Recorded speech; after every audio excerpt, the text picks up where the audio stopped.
Well, hello, Old House fans. Welcome back to my old house in Preston, Maryland. Today is Tuesday, the 9th of January, 2024. Happy New Year. And I am, starting to do tiling the bathroom project. And as you can see here, I've got the cement board in place. You may recall that this floor had to be beefed up underneath with a beam in the kitchen, and then I had a new deck put on because the original flooring was beat up, saggy, and full of holes. So I put down some nice Advantech decking and had a nice solid subfloor thereby established. And then the next thing in preparation for the tile was to install this cement board. And I use the USG Durock because I like the surface on it. It's nice and rough to give the thin-set mortar a good key. And the first thing I did with the cement board was to lay it dry and cut it to fit. So these pieces come 3 feet by 5 feet. So you can do this in a few hours. But like the tile, the cement board itself also needs to be applied with a bed of mortar. So on top of the Advantech subfloor, I mixed up some thin-set and then put the cement board in place after I had made all my cuts. And once the board was down into the thin-set, each of these pieces gets screwed into the subfloor. And if I have a full sheet requires about 30 screws per the manufacturer's instructions. So the idea is that you glue it down, you screw it down, and if your subfloor is good and solid, your cement board underlayment for the tile will be good and solid. And that's what I wanted, and that's what I have. There's a couple stacks of the hexagon tiles I'm going to use. You can see there's the toilet flange, and the cement board goes underneath the toilet flange. There's a little slack in the toilet flange so I can get the tile underneath.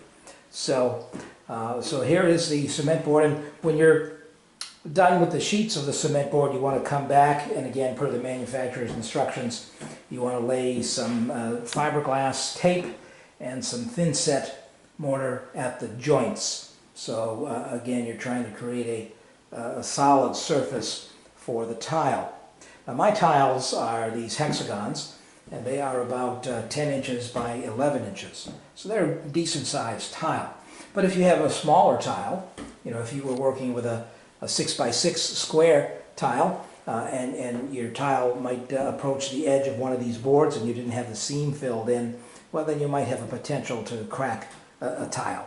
So again, the manufacturer recommends that you put the cement board in a bed of thin-set, you screw it down, and then you come back with some alkaline-resistant fiberglass tape and embed that in a thin-set where all of the joints are.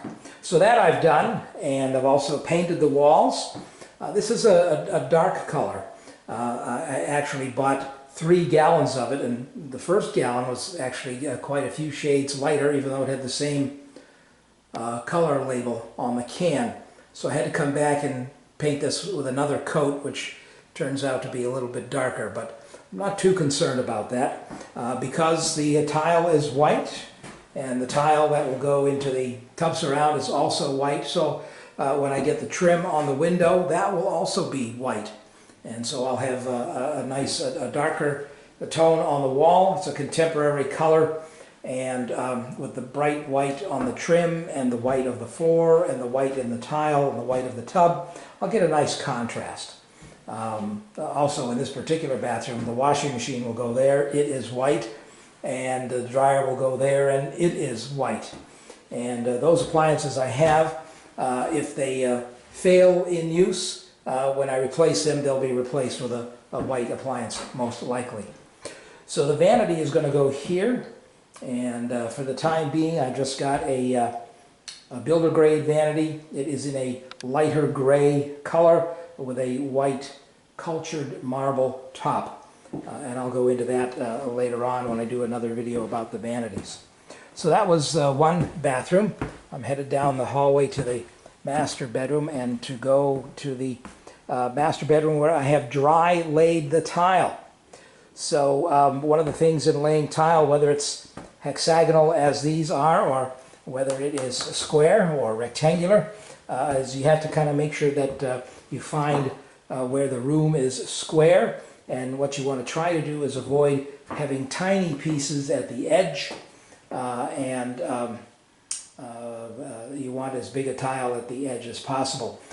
These rooms are not dimensioned for the tile. That is, the room wasn't made the size that would have been a multiple of this tile, because I didn't know what tile I was going to get when I built the room, and so we'll just go with what it is. Again, these hexagonal tiles are about 11 inches by 10 inches, and when you do a ceramic tile in a small room, you want to figure out, well, where does it look good?